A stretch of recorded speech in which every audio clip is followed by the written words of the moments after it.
Ahmed Abu Abdu is a Free Syrian Army fighter. But these days he's busy digging trenches.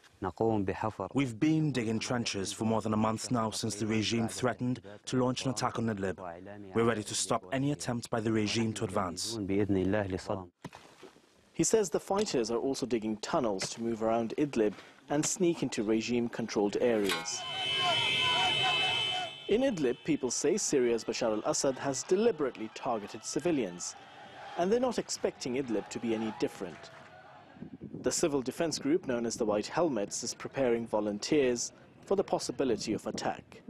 We're also carrying out awareness campaigns for schools on cluster bombs, chemical weapons and what to do in case of such attacks. Meanwhile, hospitals and medical centres around Idlib are taking stock of their resources and capacity. We hope the offensive on Idlib won't happen, but if it happens, then we will call on aid organisations to help us. With concerns of a large-scale offensive growing in Idlib, just across the border here in Turkey, tensions are rising too. Authorities say they will have to deal with a humanitarian crisis as well as a security challenge.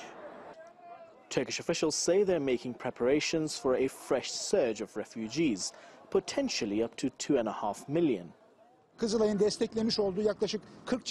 We have around 40 camps with the capacity for 30,000 tents.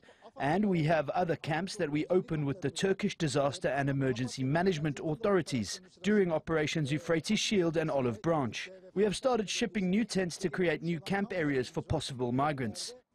Kunuk says a full-scale operation on Idlib would mean a humanitarian disaster and possibly a renewed refugee crisis.